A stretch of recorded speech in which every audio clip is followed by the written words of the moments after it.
A viagem inaugural e o acidente do Titanic. O Titanic, um dos navios mais famosos da história, representa não apenas o auge da engenharia naval no início do século XX, mas também uma tragédia que mudou para sempre as normas de segurança marítima. Construído pela White Star Line, o Titanic foi projetado para ser o maior e mais luxuoso transatlântico do mundo, simbolizando o progresso humano e a confiança na tecnologia. Sua viagem inaugural, de Southampton, na Inglaterra, para Nova York, nos Estados Unidos, em abril de 1912, terminou em desastre, quando o navio colidiu com um iceberg no Atlântico Norte, resultando na perda de mais de 1.500 vidas. Esta narrativa reconta os eventos da viagem inaugural e do acidente, baseada em relatos históricos e testemunhos de sobreviventes, destacando os aspectos humanos, técnicos e sociais envolvidos. Os primórdios, construção e expectativas.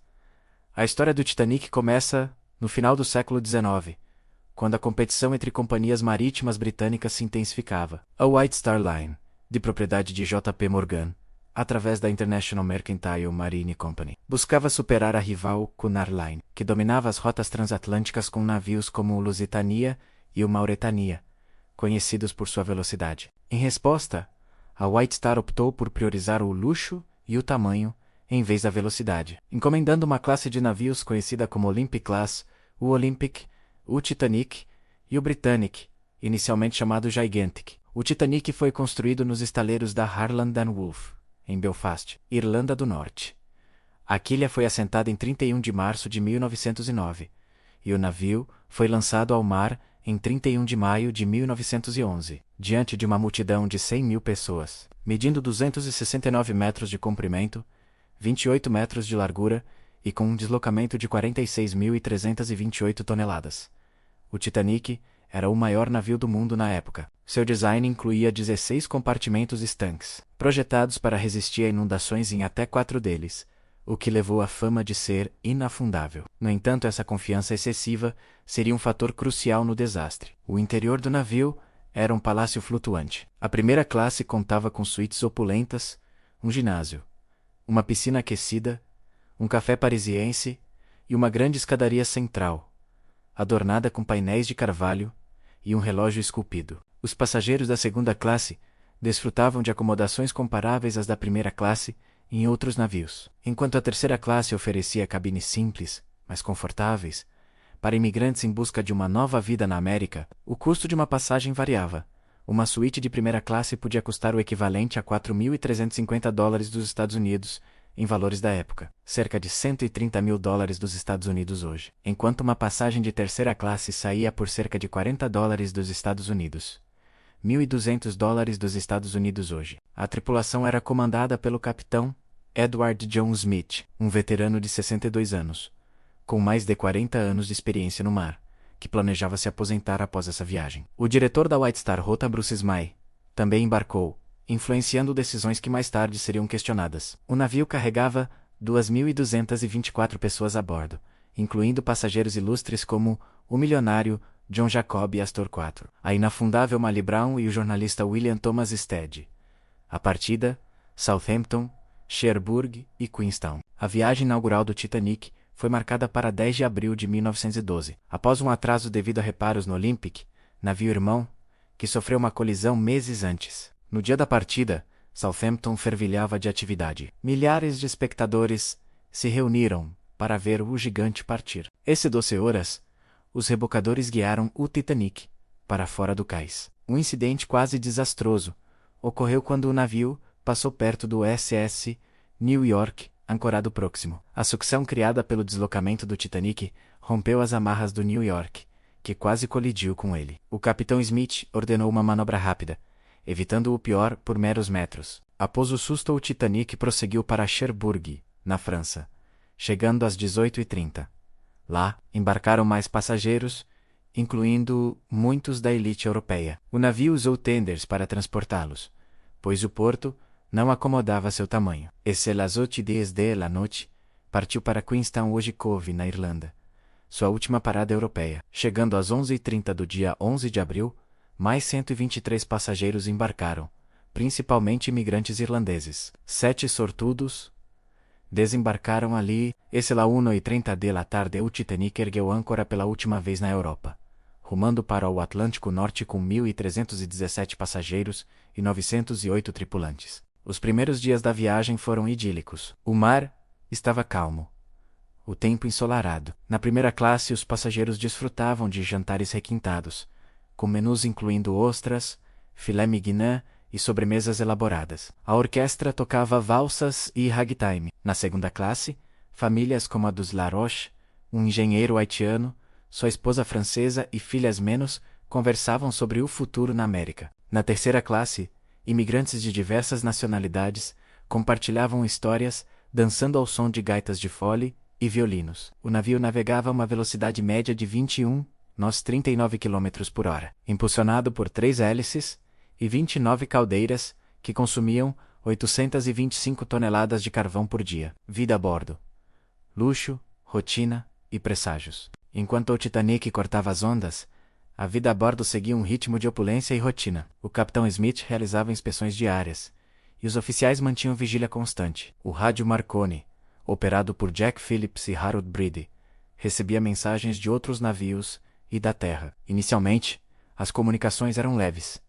Saudações de outros transatlânticos e telegramas pessoais. No entanto, a partir de 12 de abril, começaram a chegar avisos de icebergs. O SS América relatou grandes campos de gelo à frente, mas a mensagem foi ignorada em meio ao tráfego de telegramas de passageiros ricos. No dia 13, o tempo esfriou, sinalizando a proximidade da corrente do Labrador, conhecida por transportar icebergs do Ártico.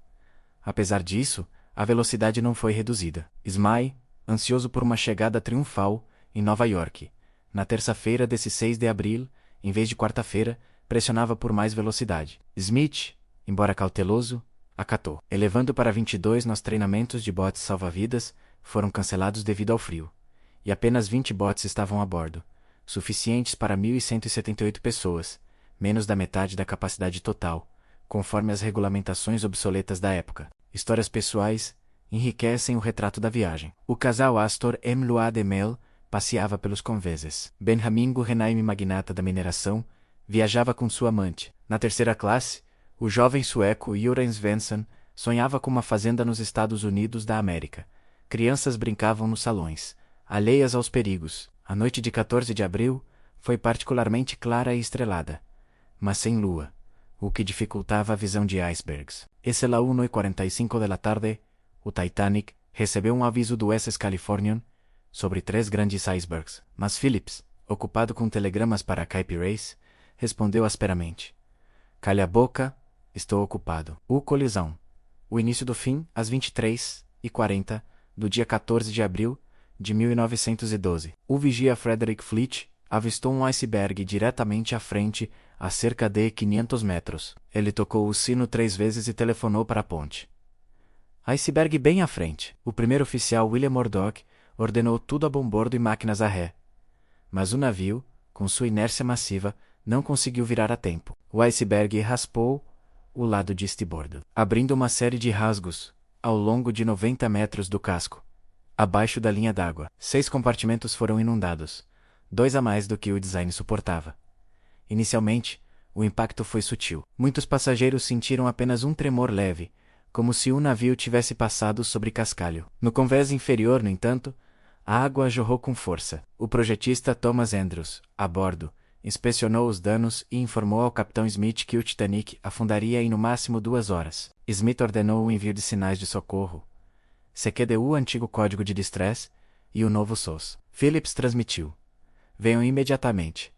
Colidimos com iceberg, afundando." O SS Californian estava a apenas 10 milhas de distância, mas seu operador de rádio havia desligado o equipamento minutos antes. Outros navios, como o Carpathia, a 58 milhas, responderam e rumaram para o local a toda velocidade. Enquanto isso, a tripulação começou a preparar os botes. A ordem era mulheres e crianças primeiro, mas a confusão reinava. Muitos botes foram lançados pela metade da capacidade. O primeiro, com capacidade para 65, saiu com apenas 28 pessoas. O afundamento caos e heroísmo. Esse lá 0:45, o primeiro foguete de socorro, foi lançado, iluminando o céu escuro. Os passageiros da primeira classe, vestidos com casacos de pele, aguardavam calmamente, acreditando no mito da inafundabilidade. Na terceira classe, portões trancados inicialmente impediram o acesso aos conveses superiores, levando a pânico quando a água subiu. Relatos de sobreviventes descrevem cenas de desespero, famílias separadas, maridos dizendo adeus a esposas, a orquestra tocando hinos como Nihor, My God Today, para acalmar a multidão. Esse Las 12:05, o último bote, foi lançado. Smith liberou a tripulação com cada um por si. Ismay embarcou em um bote, uma decisão que o assombraria pelo resto da vida. Esse Las 2:18, as luzes piscaram e se apagaram quando a água atingiu os geradores. O navio se partiu ao meio entre a terceira e quarta chaminés, com a proa afundando primeiro. A popa ergueu-se quase verticalmente, e às 2:20, desapareceu nas profundezas geladas, a 3.800 metros de profundidade. A temperatura da água era de menos 2 graus Celsius. A maioria dos que caíram no mar morreu de hipotermia em minutos. Cerca de 1.500 pessoas pereceram, incluindo o Astor, Guggenheim e Stead. Sobreviventes notáveis incluíam Mali Brown, que ajudou a remar seu bote, e o padeiro Charles Jogging, que sobreviveu na água por horas graças ao álcool. A taxa de sobrevivência variou por classe: 60% da primeira, 44% da segunda e apenas 24% da terceira. O resgate e o aftermath. O RMS Carpathia chegou às 4 horas, resgatando 705 sobreviventes dos botes. O capitão Arthur Rostron navegou através de icebergs para alcançá-los, ganhando elogios. Os sobreviventes, muitos em choque, foram levados para Nova York, chegando em 18 de abril.